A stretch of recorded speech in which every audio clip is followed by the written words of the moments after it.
આકાશવાણી અમદાવાદ વડોદરા. હવે આપ રાજ્ય વિધાનસભાની કાર્યવાહીની સાપ્તાહિક સમીક્ષા સાંભળશો, જેના લેખક છે પત્રકાર હિમાંશુ દરજી. ગુજરાત વિધાનસભાના બજેટ સત્રનો પ્રારંભ 1 ફેબ્રુઆરી ગુરુવારથી થયો હતો. આ બજેટ સત્ર 29મી ફેબ્રુઆરીના રોજ સમાપ્ત થશે. આ વખતે વિધાનસભાના આખાય બજેટ સત્રને પ્રથમવાર પેપરલેસ કરાયું છે. વિધાનસભાની કામગીરીની શરૂઆતના પ્રથમ દિવસે શોકદર્શક ઉલ્લેખ કરવામાં આવ્યા હતા, જેમાં દિવંગતને શ્રદ્ધાંજલિ આપવામાં આવી હતી. ત્યારબાદ ગુજરાતના રાજ્યપાલ આચાર્ય દેવવ્રતજીએ ગૃહને સંબોધન કર્યું હતું. ત્યારબાદ મહત્વની કામગીરીમાં ગુજરાત ગણોત, વહીવટ અને ખેતીની જમીન કાયદાના સુધારા વિધેયક વિધાનસભામાં સર્વાનુમતે પસાર કરવામાં આવ્યું. 2 ફેબ્રુઆરીના રોજ વિધાનસભાની કાર્યવાહી દરમિયાન નાણામંત્રી કનુભાઈ દેસાઈએ નાણાકીય વર્ષ 2024-25 માટેનું બજેટ રજૂ કર્યું.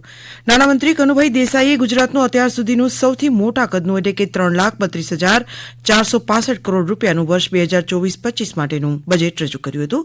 બજેટમાં 5G ફોકસ હતું, એટલે કે ગુજરાત 5G ગુજરાત બંને.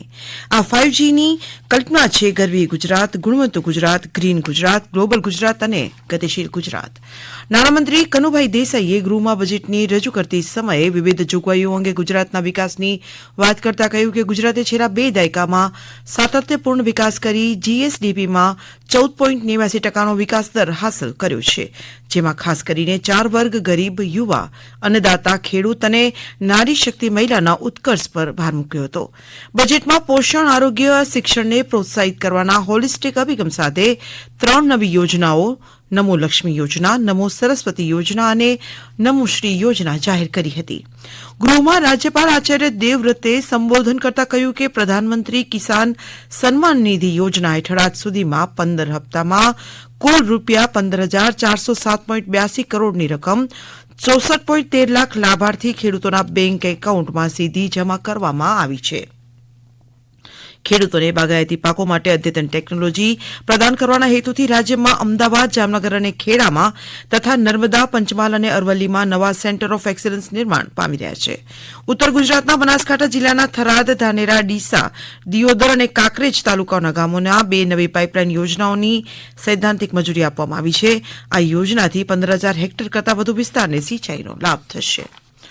સરદાર સરોવર નર્મદા યોજનાની વડોદરા, મિયાગામ, સૌરાષ્ટ્ર અને કચ્છ શાખા નહેર ઉપર જુદી જુદી જગ્યાએ લઘુ વીજ મથકોના બાંધકામની કામગીરી પ્રગતિ હેઠળ છે. આ વીજ મથકોથી 85.46 મેગાવોટ વીજ ઉત્પાદન કરવાનું આયોજન છે. ગૃહમાં રાજ્યપાલ આચાર્ય દેવવ્રતે વધુમાં કહ્યું હતું કે ગુજરાતમાં વર્ષ 2021-22માં સરેરાશ માથાદીઠ વીજ વપરાશ 2,283 યુનિટ હતો, જે વર્ષ 2022-23માં 2,402.49 યુનિટ થયો છે. કોઈપણ રાજ્યના સામાજિક અને આર્થિક વિકાસ માટે વીજળી એક મુખ્ય જરૂરી માપદંડ છે, જે રાજ્યના વિકાસને પ્રતિબંધિત કરે છે. ગુજરાત ગ્રીન હાઇડ્રોજન ઉત્પાદનમાં વૈશ્વિક લીડર તરીકે ઉભરી આવવા માટે સક્ષમ અને તૈયાર છે. તાજેતરમાં ગ્રીન હાઇડ્રોજન ઉત્પાદન માટે પાવર સપ્લાય કરવા રાજ્ય સરકારે આરી પ્રોજેક્ટ્સના વિકાસ માટે જમીન નીતિ 2023 જાહેર કરી છે અને વિકાસકર્તાઓને ફાળવણી માટે 2 લાખ હેક્ટર જેટલી જમીન નિર્ધારિત કરી છે. પરિણામે લગભગ 40 લાખ વાર્ષિક મેટ્રિક ટન ગ્રીન હાઇડ્રોજન ઉત્પાદન ક્ષમતા હાંસલ થશે. રાજ્યપાલ આચાર્ય દેવવ્રતે જણાવ્યું છે કે વૈશ્વિક કક્ષાના નાણાકીય કેન્દ્ર તરીકે વિકસી રહેલા ગિફ્ટ સિટીમાંથી થતી નિકાસ, જે નાણાકીય વર્ષ 2020-21માં રૂપિયા 3,402 કરોડ હતી, તે વર્ષ 2022-23માં વધીને 12,325 કરોડ અને નાણાકીય વર્ષ 2023-24માં ડિસેમ્બર 2023 સુધીમાં 19,317.19 કરોડ થઈ છે. મત્સ્યોદ્યોગ પ્રવૃત્તિને વેગ આપવા માટે રૂપિયા 1,300 કરોડના ખર્ચે વેરાવળ, માઢવાડ અને સૂત્રાપાડામાં મત્સ્ય બંદરો વિકસાવવાની કામગીરી શરૂ કરવામાં આવી છે. વિધાનસભામાં તાજેતરમાં અવસાન પામેલા પ્રજાના પ્રતિનિધિઓ અંગે શોક પ્રસ્તાવ રજૂ કરવામાં આવ્યો હતો. તેમાં ગુજરાતના પૂર્વ રાજ્યકક્ષાના મંત્રી સ્વ પ્રભાતસિંહ ચૌહાણ તથા ગુજરાતના પૂર્વ સભ્યો સ્વ નાથાભાઈ પટેલ, સ્વ મોહનદાસ શાહ, સ્વ સુનિલ ઓઝા, સ્વ જ્યોત્સનાબેન સોમાણી અને સ્વ ધનજીભાઈ સેઘણીએ કરેલા પ્રજાકીય કામનો ઉલ્લેખ કરીને દિવંગત સભ્યોને શ્રદ્ધાંજલિ પાઠવવામાં આવી હતી. વિધાનસભા ખાતે મહેસૂલ વિભાગનો હવાલો ધરાવતા મંત્રી શ્રી બલવંતસિંહ રાજપૂતે વિધાનસભા ગૃહમાં જણાવ્યું હતું કે રાજ્ય સરકાર પ્રજાના હિતમાં સમયની માંગ મુજબ ગણોત સહિત કાયદાઓમાં સુધારા કરી રહી છે. સીએસઆરમાં એકત્રિત ફંડ દ્વારા લોક ઉપયોગી સખાવતી પ્રવૃત્તિ વધુ વિકસે તેવા ઉમદા હેતુથી ગુજરાત ગણોત, વહીવટ અને ખેતીની જમીન કાયદા વિધેયકમાં જરૂરી સુધારા કરવામાં આવ્યા છે. તેમણે કહ્યું હતું કે કોઈ સખાવતી પ્રવૃત્તિ કરતી શૈક્ષણિક સંસ્થાઓ, ચેરિટેબલ ટ્રસ્ટો કે સામાજિક સંસ્થાઓ જ્યારે જમીન ખરીદે છે ત્યારે તેમને ખબર નથી હોતી કે કલમ 63 હેઠળ પરવાનગી લેવાની રહે છે કે કેમ, બિનખેતી પરવાનગી મેળવવાનો હક હોય છે કે કેમ. આવી સંસ્થાઓ મહેસૂલી કાયદાઓથી પરિચિત હોય તેવું નથી હોતું. આવી સંસ્થાઓ તો સમાજના લોકોના દાન ફાળા ફંડ પર આધારિત હોય છે. જ્યારે આ ફંડ ઉપલબ્ધ થાય ત્યારે આવી સંસ્થાઓ વિકાસના કામો કરે છે. જેથી બિનખેતી કરવાની સમયમર્યાદા પૂરી થઈ હોય તો તેને પાછળની અસરથી પરવાનગી મળી શકતી નથી. બિનખેતીની પરવાનગી સમયમર્યાદામાં ન મળવાને કારણે તેમના પ્રશ્નોમાં વધારો થાય છે, જેનું નિરાકરણ લાવવા આ સંસ્થાઓની બિનખેતીની અરજી કરવાની સમયમર્યાદામાં સુધારો કરતું બિલ પસાર કરવામાં આવ્યું છે. વિધાનસભાના બજેટના બીજા દિવસની કાર્યવાહીની શરૂઆતમાં વિધાનસભા અધ્યક્ષ શંકરભાઈ ચૌધરીએ વિરોધ પક્ષ કોંગ્રેસના અમિત ચાવડાને ટકોર કરી કે વિધાનસભા સંકુલનો વિરોધ કરવા માટે ઉપયોગ ન થવો જોઈએ, વિરોધ સંકુલની બહાર થવો જોઈએ.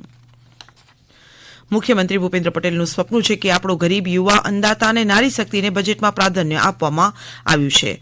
અમૃતકાળના આગામી 25 વર્ષને ધ્યાનમાં રાખીને બજેટ રજૂ કરવામાં આવ્યું છે. અયોધ્યા ધામ ખાતે ગુજરાતી યાત્રી નિવાસ તૈયાર કરાશે. 50 કરોડના આયોજન પૈકી 10 કરોડની બજેટમાં જોગવાઈ કરવામાં આવી છે. અંબાજી યાત્રાધામ માટેના માસ્ટર પ્લાનિંગ માટે 117 કરોડના ખર્ચે આયોજન હાથ ધરાશે. બાળ મૃત્યુદર અને માતા મૃત્યુદર માટે મહત્વની જાહેરાત કરાઈ. સગર્ભાઓને સંસ્થાકીય પ્રસૂતિ અને ત્યારબાદ હોસ્પિટલ ખાતે રોકાણ કરાવાશે. મહિલાઓને 15,000 તેમજ આશા વર્કરને 3,000 પ્રસૂતિ દીઠ પ્રોત્સાહક રકમ ચૂકવાશે.